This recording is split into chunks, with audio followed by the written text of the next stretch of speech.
Move it. Porter. Try not to scuff the Louis Vuitton. They thought he was just another face behind the luggage cart. But what they didn't know was they had just picked the wrong man to humiliate. How could a silent janitor, armed with nothing but patience and resilience, turn an entire terminal upside down without ever raising his voice? Aaron Reed adjusted the worn strap of his uniform as the summer heat pressed against the glass walls of Terminal B. He didn't mind the weight of the bags. He didn't mind the endless steps.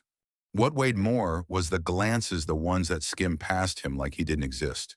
"Move it! Porter!" barked a man in a navy suit, sunglasses perched arrogantly on his forehead. He shoved a designer duffel into Aaron's arms with a smirk. Aaron nodded.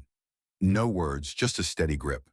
Behind the man, a laugh, soft, sharp, unmistakable, cut through the air. It came from Mr. Jameson, Aaron's shift supervisor. "Try not to scuff the Louis Vuitton," Jameson added, loud enough for nearby travelers to catch, drawing scattered chuckles. Aaron's jaw tightened, but he said nothing. His palms, rough from years of unnoticed work, absorbed the insult. No apology, no defense. His shirt is worn out toward them. Just silence. Journey to a monitor, but not submission. As Aaron turned to load the bag, the man in the suit leaned closer, whispering just loud enough didn't know they hired translators for luggage these days. Another chuckle from Jameson. Aaron caught his own reflection on the polished tiles, stoic, unmoving, the heat building not on his skin but deep in his chest. He moved with deliberate calm, wheels squeaking as he pushed the loaded cart forward. A young boy in line watched him, wide-eyed, then glanced quickly away as his mother tugged his hand. Aaron caught that too, the quiet teaching of who matters and who doesn't. Not today, he told himself, locking the thought away like a blade sheathed for another time. The morning dragged under a ceiling of glass and heat, the air thick with humidity and heavier with indifference. Aaron moved gate to gate, each step steady, each cart heavier, not with weight but with silence. Near gate 17, the man in the navy suit lounged by the window, drink in hand, voice slicing the murmur around them. "You missed a spot, Porter," he sneered, nudging a scuff on the floor with his polished loafer. Aaron adjusted his grip and kept moving. Jameson snorted behind him, flipping through his clipboard. "Maybe if you spoke English better, you'd know how to mop too." Chuckles bubbled from a knot of staff nearby. Aaron's hands tightened around the cart, the sting of the comment absorbed in calloused palms. At the loading dock, bags thudded onto the conveyor belt with mechanical precision. Sweat slicked Aaron's temple. Minutes later, Jameson's shadow fell across him. "VIP drop," he said, voice flat. "Handle it." "You're surrender one. Don't embarrass us." Aaron nodded and moved toward baggage claim, where a woman in a sharp skirt suit tossed two heavy bags his way. "Do you even understand what fragile means?" she snapped. Aaron tagged them with practiced calm. Beside her, a man with a heavy watch leaned close. "What's the matter? Porter Cat got your tongue? Or still stuck learning English?" Aaron met his gaze, steady, unflinching, then bent back to the bags. The man laughed and turned away. Jameson stood across the concourse, arms folded, a satisfied smirk playing on his lips. Aaron didn't react. He didn't need to. Every word, every sneer was logged and stored, not in anger but in memory, patient as stone. By noon, the temperature had climbed, and the terminal's glass ceiling turned the concourse into a greenhouse. Aaron wiped his brow, shifted another suitcase, and forced himself to move slower, more deliberate, as if each motion could shield him from notice. But invisibility was a luxury he'd long been denied. Near the security checkpoint, a voice sliced through the din. "Hey, Porter, you deaf too?" It was the man in the navy suit again, now emboldened, a grin wide across his sun-reddened face. In his hand, a boarding pass flapped lazily. Aaron turned. The man waved it like bait. "Fetchery, courage." A ripple of laughter followed. Staff, travelers, even a few security guards shifted their gazes away, pretending not to see. Jameson leaned against a pillar, arms folded, grin sharpened. Aaron walked over, slow, steady, took the boarding pass without a word, and handed it back properly. "See," the man said, turning to his small audience. "Teach 'em right, and they're useful." Aaron felt the heat rise to his ears, but he clamped it down, locked it away. The real burn wasn't on his skin, it was in his chest. Hours blurred. More sneers. More slights. At the staff entrance, Jameson caught him alone. "You know," he said, voice low, "if you weren't so damn stubborn, you might have been promoted by now. Management likes team players." Aaron's hands curled into fists, unseen by anyone but himself. Jameson leaned closer. "Smile once in a while. Or better yet, maybe just speak less of that. Whatever language you babble in." Aaron's lips pressed into a thin, unwavering line. He nodded once, a movement so slight it barely registered, then turned back to his cart. As he pushed it down the corridor, he passed a family speaking softly in Spanish. The little girl looked at him, her eyes wide and curious. Aaron smiled, just a flicker. Then, under his breath, so low it was almost a secret, he answered her mother's question in fluent, effortless Spanish. The mother's face lit up. A thank you, quiet and genuine.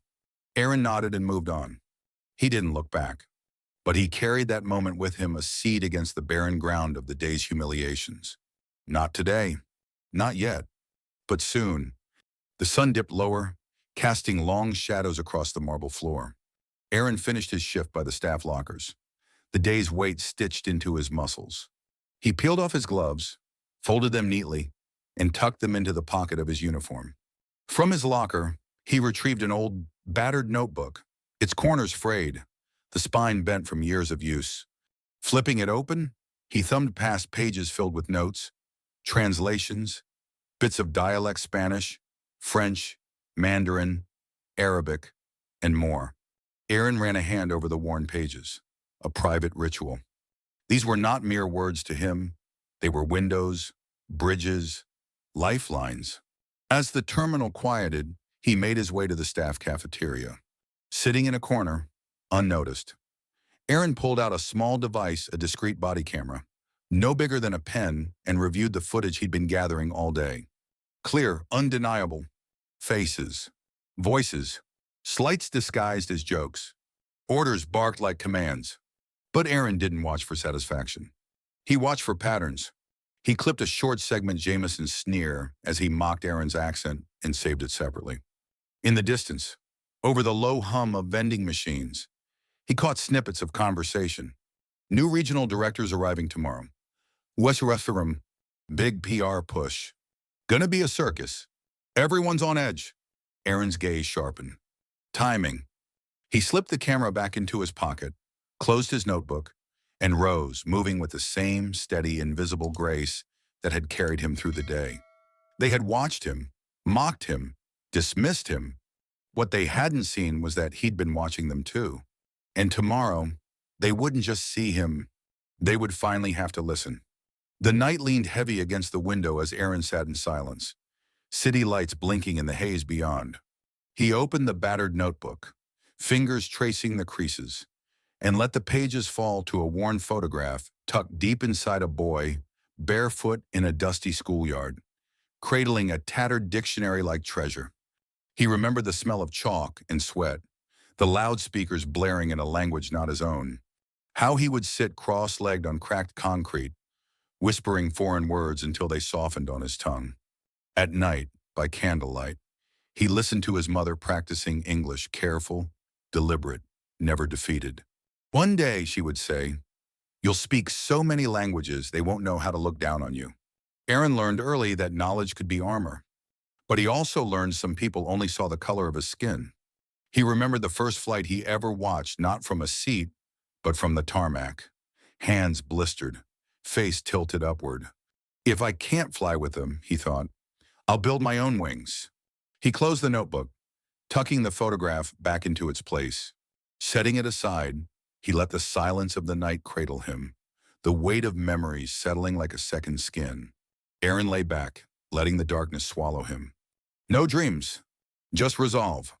Before the first crack of light bled into the sky, he was already on his feet, moving through the motions not from habit, but from purpose. The sky outside his window shifted from charcoal to muted gray. Aaron slipped into his uniform, movements precise, unhurried. The notebook stayed behind, tucked safe. The pen camera slid into his pocket, its familiar weight steadying him.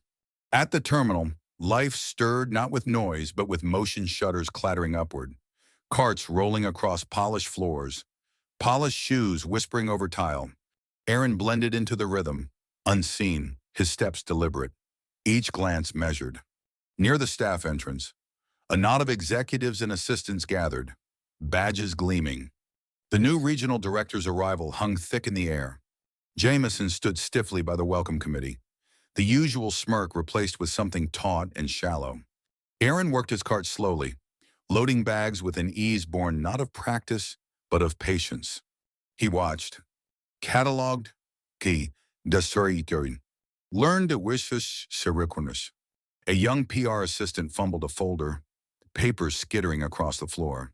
Aaron knelt without a word, gathering the documents, stacking them neatly, handing them back. The assistant's eyes flicked to his brief thanks, and something deeper. Aaron nodded once, steady, unbothered. Today wouldn't be loud. It would be deliberate, the sakatinen during morning. And by the time they noticed, it would already be too late. The hum of the terminal rose, a low drone undercut by the click of heels and the buzz of handheld radios. Aaron slipped through the currents of travelers and staff, invisible but alert. At Gate 23, a podium had been hastily dressed with a banner welcoming the new regional director. Cameras waited, lenses glinting like watchful eyes.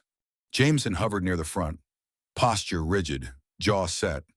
Aaron positioned himself at the periphery, close enough to see, far enough to be ignored. His hand brushed the side of his belt where the pen camera clipped unobtrusively. He tapped twice, a silent command. Live transmission? The crowd thickened. Murmurs rose. Then she appeared. Tall, sharp-suited, every line of her frame screaming authority. The regional director.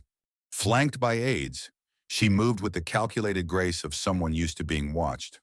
Jameson stepped forward, hand outstretched, words ready, but the director barely glanced at him. Instead, her gaze swept the room, cool, measuring. Aaron watched as her eyes flicked across the crowd and paused. Not at Jameson. At him. For a fraction of a second, their eyes locked. No smile, no nod, just acknowledgement. Then she turned back to the group, offering polite smiles, scripted greetings. Aaron moved again, slow, deliberate, repositioning to the side corridor where the internal monitors displayed flight information and, for now, his live feed. On the monitors, the footage flickered to life. Jameson's smirk from yesterday, his taunts, the man in the Navy suit, laughing, boarding pass flapping like a flag of derision, the clipped voices, the sneers. The footage rolled silently, looping. It didn't need sound. The images spoke louder. Within minutes, whispers rippled through the staff. Heads turned, eyes narrowed. Phones were pulled out, fingers tapping furiously. Jameson noticed first. His face paled. He spun, scanning the terminal, searching for the source. Aaron remained still, a statue in the flow of chaos. The regional director's aide leaned in, whispering something. She nodded once, curt, then raised a hand, halting the planned speeches.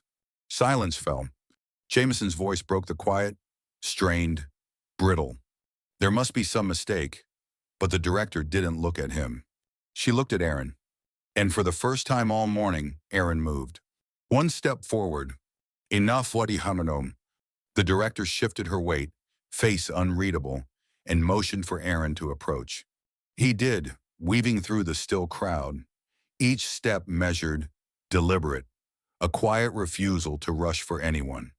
As he reached the edge of the makeshift stage, the director spoke low, controlled words only he could hear.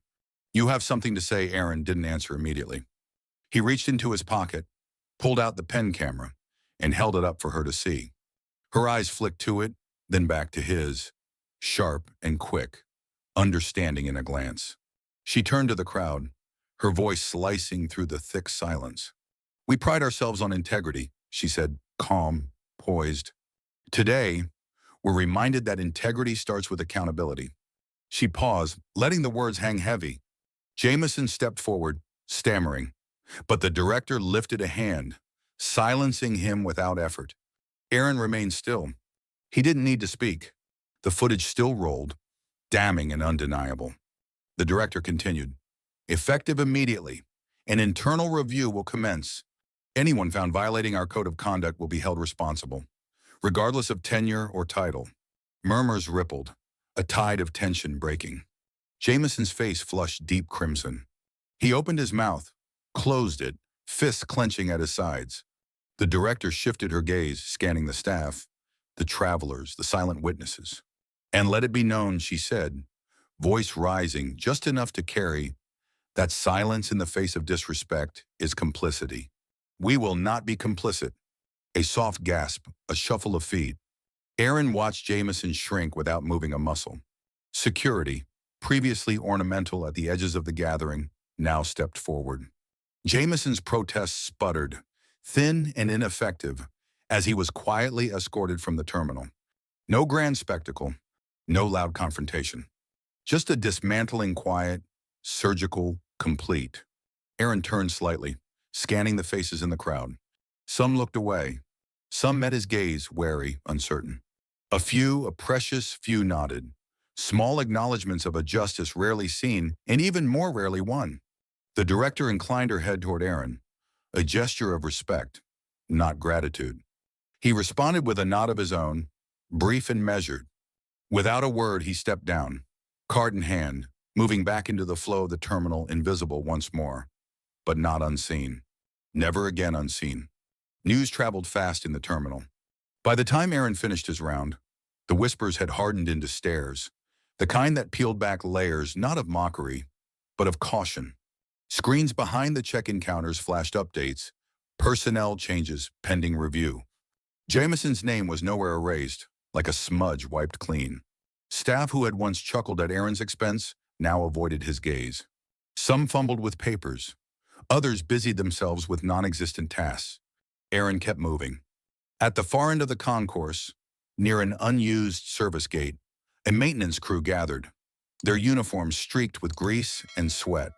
One of them, a man with thick hands and a sun-creased face, gave Aaron a slow, deliberate nod. Recognition.